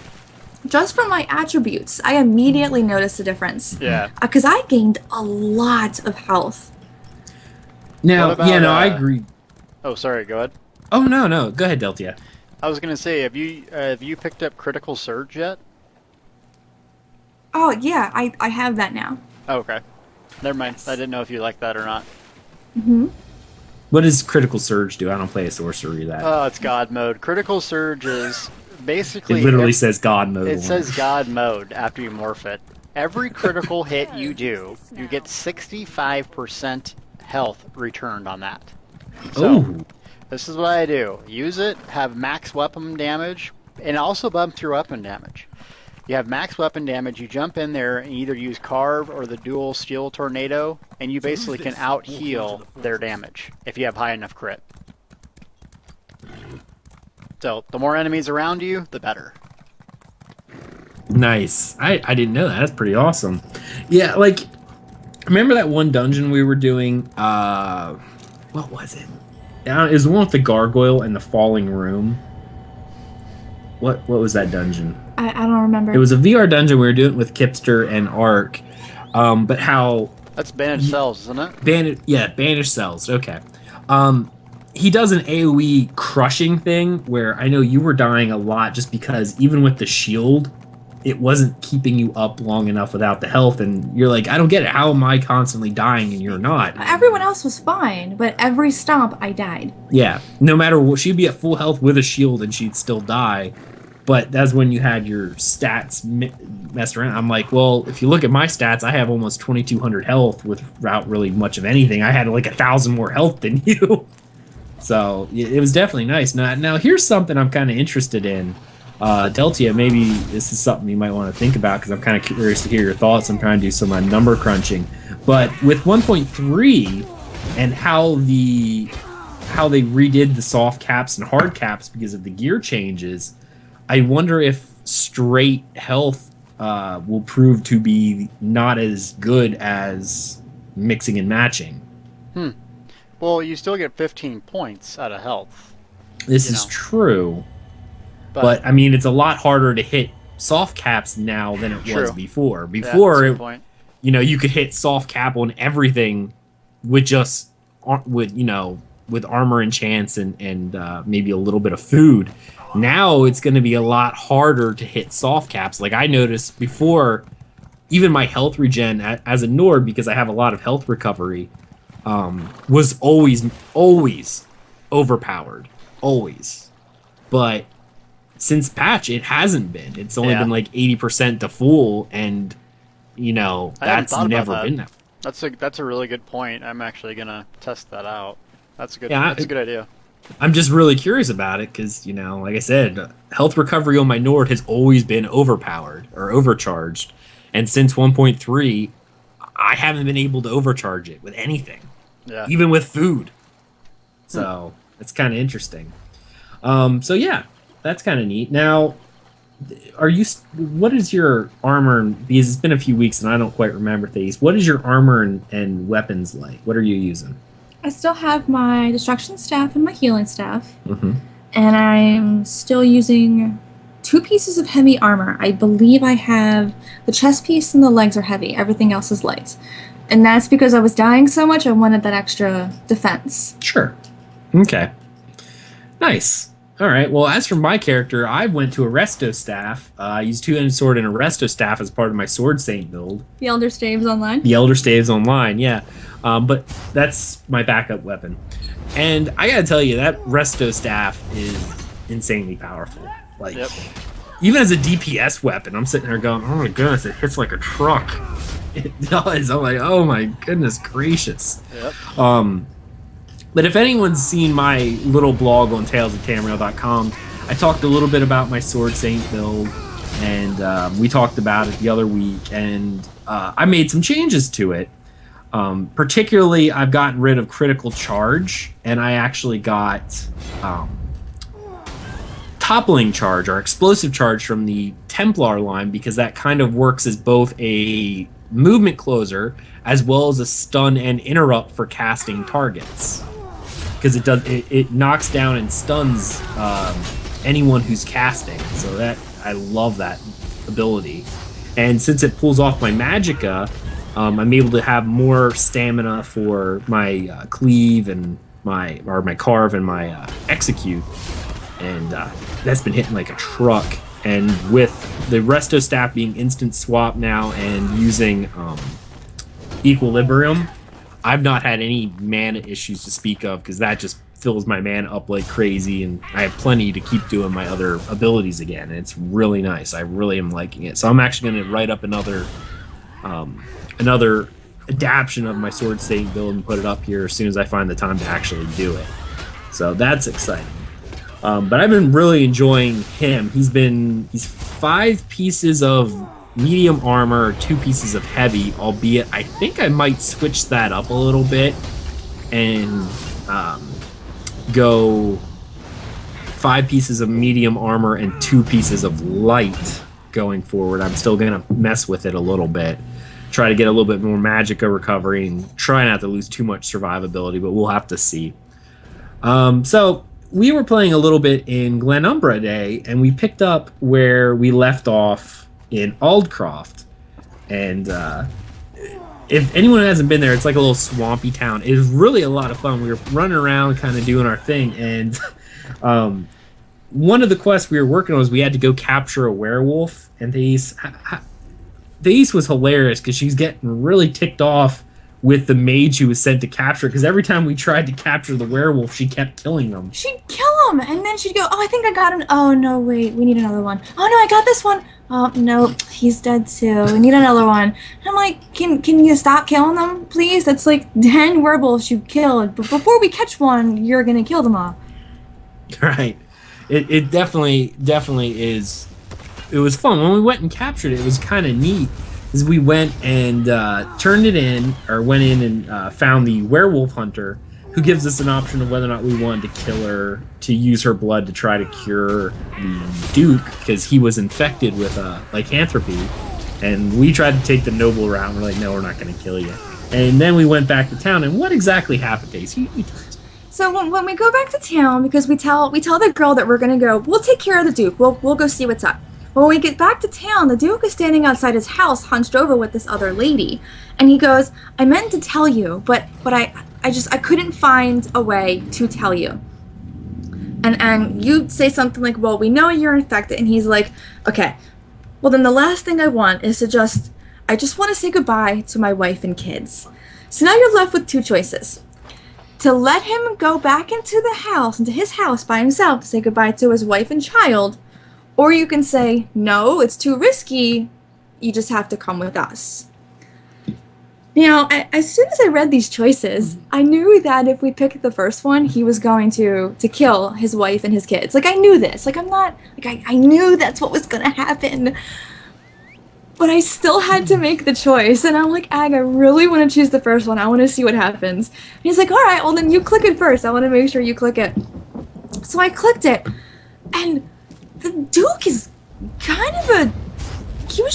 I couldn't believe it. He goes, delicious. I will go say goodbye then. And then walks into the house. There's all kinds of screaming and hollering. He like rips them to shreds. There's like bodies and blood all over the place. I could not believe it. I felt really bad. We actually had to abandon the quest and pick it up again because I could not leave the quest like that. I couldn't do it. I felt horrible. And then what happens when we pick the other option? Do you remember? Because then he makes you even feel worse because he calls you heartless. Oh yeah, he does. Because like, I may never see my wife and my kids again. You are a heartless beast. Like, okay, well, if I let you see them, you would have torn them apart. So what do you really want here? Okay, you're giving me mixed signals. Nice. Yeah, it was a lot of fun. And now we actually ran Delicious. up. Delicious, indeed. Then we ran up and we were trying to pursue this. And we had to try to figure out how to kill this Falchu werewolf, part of the Alessian Order. And we're actually kind of parked outside of the Glenumbra Moors, and we're learning about the Battle of Glenumbra Moors and trying to figure all that out. But yeah, we didn't have a lot of time to play this week just because, Thais was away, and I won't play my main character without her, so I was stuck to ganking on my Nightblade, which equally was fun. I feel bad for that poor Pink Ranger. He died. So, you have anything else you want to say about Tales for this week? No, that's pretty much it. All right. So yeah, next week we'll come back and we'll continue our adventures throughout Glenumbra. I mean, I think this is probably the longest we've ever been in a zone, but with some outside circumstances and stuff, we haven't been able to really play as much as we would like. So we're really going to rush forward and try to. I would really like to finish Glenumbra Moors for next week and be able to finish that zone. So I hope. All right, so that ends our Tales section for this week. Definitely was a lot of fun, and for next week, I definitely want to hear everyone's adventures, so you guys should send me emails about what you guys did. podcast@talesoftamriel.com. I want to hear it. Specifically, TS Fangirl, since she didn't actually send me the awesome story for this week that she said she was going to. I'm trying to make her feel bad. She'll hear in 30 seconds. In 30 seconds, she'll hear this. Okay, well, next up on our show is the dramatic reading of a book from the Elder Scrolls series. Since it's been a week or two since we've last done this, we are continuing the Divines and Deities set from within ESO. This week, Thais will be reading the monomyth, The Heart of the World. Thais, take it away. Note: this part was known as the High Elven Altmari creation myth. Anu encompassed and encompasses all things. So that he might know himself, he created Anuel, his soul and the soul of all things. Anuel, as all souls, was given to self-reflection, and for this he needed to differentiate between his forms, attributes, and intellects. Thus was born Sithis, who was the sum of all the limitations Anuel would utilize to ponder himself. Anuel, who was the soul of all things, therefore became many things, and this interplay was and is the Urbis.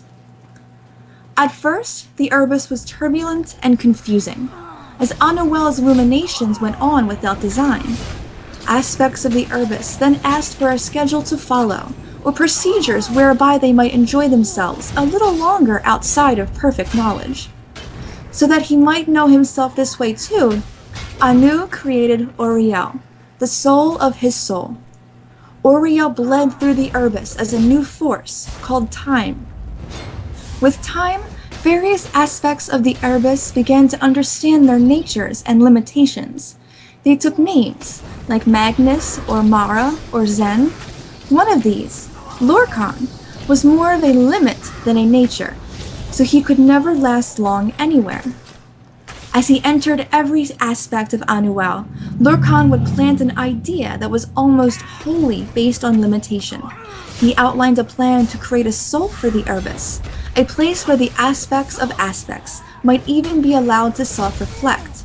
He gained many followers. Even Auriel, when told he would become the king of the New World, agreed to help Lorcan. So they created the Mundus, where their own aspects might live, and became the Et Ada. But this was a trick. As Lorcan knew, this world contained more limitations than not, and was therefore hardly a thing of Anu at all. Mundus was the house of Sithis. As their aspects began to die off, many of the Et Ada vanished completely. Some escaped, like Magnus, and that is why there are no limitations to magic. Others, like Yifri, transformed themselves into the Elnafei, the Earthbones, so that the whole world might not die. Some had to marry and make children just to last. Each generation was weaker than the last, and soon there were Aldmer. Darkness caved in. Lorcan made armies out of the weakest souls and named them men, and they brought Sithis into every quarter. Auriel pleaded with Anu to take them back, but he had already filled their places with something else. But his soul was gentler, and granted Auriel his bow and shield, so that he might save the Aldmer from the hordes of men. Some had already fallen, like the Chimer, who listened to tainted Et Ada, and others, like the Bosmer, had soiled Time's line by making mannish wives. Auriel could not save Altmora, the Elder Wood, and it was lost to men. They were chased south and east to Old Elnofey, and Lorcan was close behind. He shattered that land into many. Finally, Trinimac, Auriel's greatest knight, knocked Lorcan down in front of his army and reached in with more than hands to take his heart. He was undone. The men dragged Lorcan's body away and swore blood vengeance on the heirs of Auriel for all time. But when Trinimac and Auriel tried to destroy the heart of Lorcan, it laughed at them. It said, "This heart is the heart of the world, for one was made to satisfy the other." So Auriel fastened the thing to an arrow and let it fly into the sea, where no aspect of the New World may ever find it.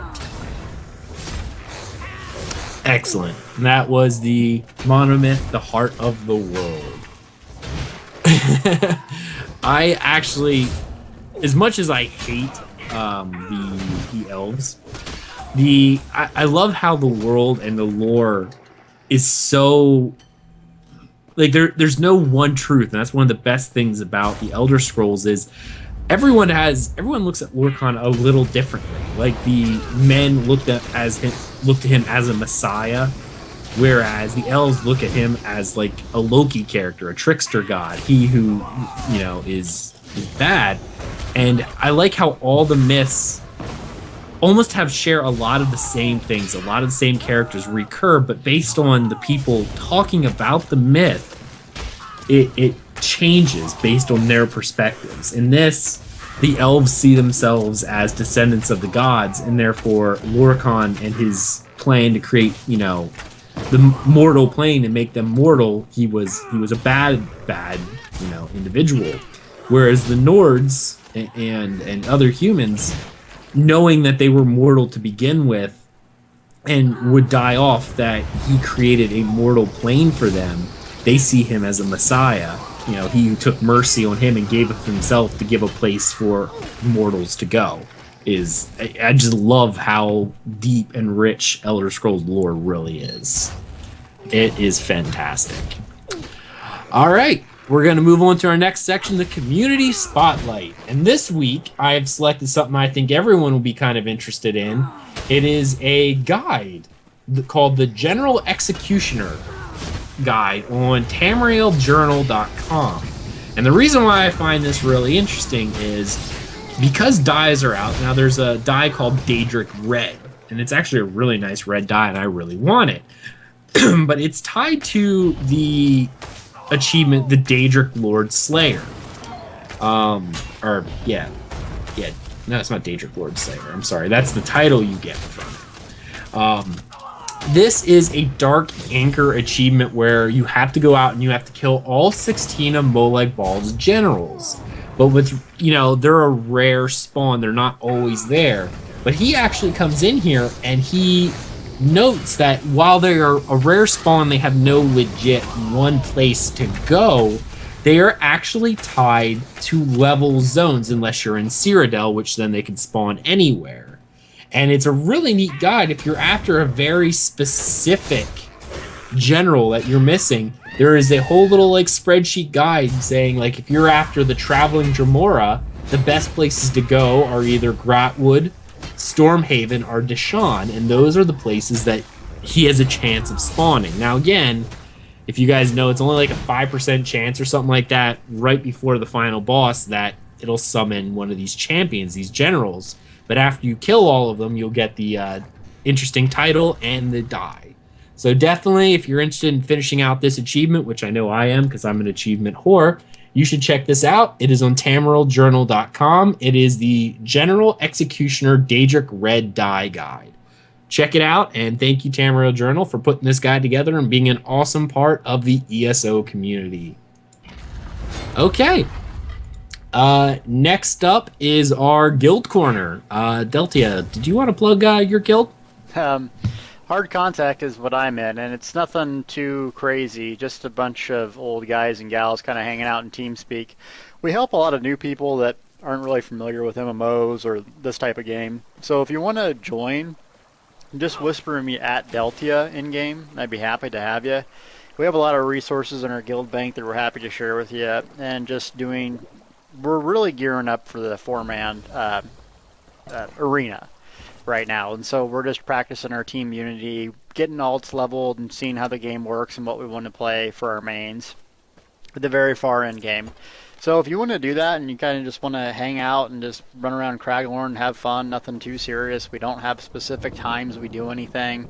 We're not treating this like a job. If you want that environment, whisper me in game. We'd be happy to have you. There's no drama. I have a TeamSpeak and no website or anything, so you don't have to sign up and register. Just whisper me, and that's what we're planning on doing. Excellent. I'm actually just pasting this link in the Twitch chat for anyone who is curious on seeing it. Okay, well, that's Hard Contact. You should contact Deltia. That's awesome. If you're interested in joining the Friends and Family Guild of Tales of Tamriel podcast, you can either contact myself, that's Aggelos, that's at AGGELOS, or at Tier Eater, TEAREATER, in game for an invite.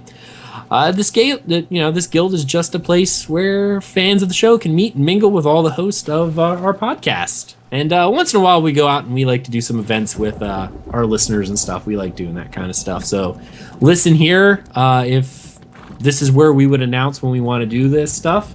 I was thinking about doing another romp through Cyrodiil. However, I'm going to wait a little bit, mostly because Ren Fair is in season here. And the next 2 weekends, I'm not sure when we're going to go. That's why I haven't announced anything yet. What's Ren Fair? Renaissance Fair? You never been there? I thought you said Ren Fair. I didn't know what that is. That's Ren Fair, Renaissance Fair. Yeah. Never been to one. Oh, they're a lot of fun. Are they really? A lot of fun. Yeah, we drink lots of mead and watch all kinds of performer stuff. It's pretty awesome. I spend a lot of time watching the glass blowers, and he spends a lot of time watching the blacksmith. Does Ag wear a kilt? I do have a kilt, yes. I do. I would say you're a nerd, but I'm a nerdy too, so it's fine. We're all nerds. I love you guys.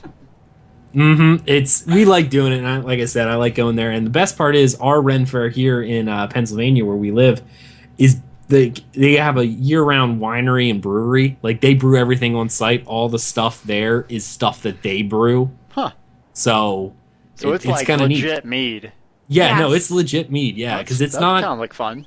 It is. It's definitely a lot of fun, and you get to see jousting and stuff like that. We need to have a Tales of Tamriel meetup once we hit year mark. Wouldn't that be fun? That would be a lot of fun. Get Ark here from Turkey. Come on. All right. Yeah. Oh wow, that would be a long trip, Ark. Indeed. Yeah, we should actually do that. We should get a. It'll be fun. That would be fun. All right, and the final guild I want to highlight is our friend Kipster in the show. He has a guild called the Dragon Guard, and it's his own PvE progression guild. And I know Thais and I are both in it. This is more of a hardcore type guild that are interested in PvE progression, specifically trials and probably the 4-man Dragonstar Arena. We're currently accepting any VR ranked character with a serious intention toward endgame PvE content. If that's what you like to do, give us a shout. If you have an interest, you can contact Kipster in game. That's KYPSTER, and he'll get you all signed up. In particular, we're currently in need of healers more than any other spec. We have way too many Dragonite tanks here, heaven above. I'm not saying we wouldn't accept any, but just saying that we have a lot of them. We have very few healers, specifically Templar healers. I think I'm the only one that has any intention of playing a healer-type Templar. Since when did you become a healer? Since there's no other viable spec for trials. Oh, okay. At least that I would like to play. So yeah, if you're interested, check it out. All right, next up, our emails and iTunes review. We only had one iTunes review this week. Thais, why don't you read it? It is from Steel Booth 2000. Great show. Thank you. 5 stars. Great show. Thank you for the new content. Deltia, thanks for fixing your mic. DC rules. Definitely. Thank you so much for listening, and we do appreciate the 5-star review. It's really nice. Okay, we had no emails this week. Are you scaring yourself? I'm good. I'm good. Okay. I'm going to put that Stop down. playing with stuff during the show. All right. Well, now it's my least favorite time of the show, and that's our final thoughts. So, all right, we'll go around the corner here, give everyone our final thoughts for the show, and tell people where they can follow us. Thais, tell us your final thoughts for the episode, where they can find you in game, follow you, etc. My final thoughts for the show is it was a great show. I read an awful lot, though. I think I'm probably going to go cry in the corner after this because that was a lot to read. And I really messed up the very first reading. Just, so bad. Need to practice my English and read dictionaries. You can find me in-game at Tier Eater, TEAREATER. I am also on Twitter, which is that at also? Mm-hmm. Is that at? And isn't it Twit Queen Thais? Yes. Okay. It's long. I'm not going to spell it. Twit Queen Thais. There we go. All right. Anything else you want to say? No, I'm good. Okay. Twit Queen Thais. Send her twits. Yes, I love twits. Okay. Our friend Deltia. What are your thoughts for the show? Well, real quick, you can find me, of course, at Deltia's Gaming on Twitter or deltiasgaming.com for my guides and YouTube videos and whatnot. Really just happy to keep playing this game. It's just fun. I don't know why. It's just a lot of fun. The community is great. I've received a lot of help from people in and outside of the game, especially YouTube. I'm really enjoying every class of the game, so I will be making guides for all sorts of different classes, not just the Dragon Knight, so look for those. Other than that, the game, I can't believe they're keeping to their promise and adding this much content, especially like new systems. It's usually a year out when a game launches. They have something like that come out. So the Dragonstar Arena, if it's 2 months away, I'm fine. A month, I'll be blown away. Can't wait to get in there and start playing it. So good job, Elder Scrolls. Keep it up. Excellent. And you didn't say your website or anything like that, good sir. Did I? I thought I said, deltiasgaming.com. And then I am it might have cut out. In-game at Deltia. If you ever need anything, want to talk about builds, or yell at me for some other reason, say Templars are the best class in the game, feel free. I want to talk to people. I do that every day. I log in, and the first thing I do, Deltia's on. Deltia Templars are the best. What's your guild rank in Hard Contact? Oh, yeah, he made me a special guild rank, which is OP as shite Templar. Expletive. Yes, that is my guild rank, and I love it. It's awesome. So, yes, definitely check him out, deltiasgaming.com. You can go there. His YouTube, Deltia's Gaming. If you go to the Tales of Tamriel YouTube, we link to it. It's on one of our featured things. You should go check all those stuff out. Okay, well, I want to thank my co-host for joining me this evening. Loved doing the show. It was a lot of fun. I love the update, like I said, the fact that they're keeping their promises, the fact that I can predict when they're gonna do updates, which is really great. And it was definitely exciting. Even as I said last week, I said, as much as I not hated doing, but how the show felt light because there wasn't a lot of news, I was like, well, this is just the calm before the storm, because next week there's going to be an update, or there's going to be the week after. And, well, we got our first little preview of Update 4. So I'm really excited with the way ZeniMax is going. I know they're currently working on it. Some of the biggest things that I have complaints about, I know they're actively working on, such as the grouping, which I really think will help the Craglorn experience, the phasing mechanic changes. So once those come in, this game is going to be even more amazing than it already is. And it, honestly, I personally believe it's the best MMO out there. I'm just biased, I guess, but it's true. So yeah, that's it. I want to thank everyone for listening to the podcast, especially the chat room. Thank you so much for coming out. It's been great being able to do this every week and having an active chat room. Specifically, I know we have a couple people, Kilted Piper, TS Fangirl, Arcaneer, that show up every week and are always active in our chat room. You guys are great. Thank you so much for coming out and keeping all that together. You should give them a follow on Twitter too. If you want to help support the podcast, feel free to donate via the PayPal link on our website. If you wish to contact us with questions, comments, criticisms, the website for the show is talesoftamriel.com, where we post all of our episodes. We post all of my blog post, as well as several fan-written guides. They're out there as well from our friend Stelden. He has a series going and is going to be going probably till September so far, unless he submits some more. So every week there's a new one from him. So check him out. You can also email the show at podcast@talesoftamriel.com. You can follow the show on Twitter at talesoftamriel.com. And I forgot to give my Twitter. My personal Twitter is at Aggelos. That's AGGELOS_WOF. You can follow the show on Facebook at facebook.com/Tales of Tamriel Podcast. Also, feel free to rate and subscribe to us via iTunes and on YouTube, where we post all of these videos and all of these live streams that we do, as well as a little Let's Play series at youtube.com/Tales of Tamriel. Thank you so much for listening, and we hope you enjoy this episode. Have a good night, everybody. Okay, we're out. Check the stream.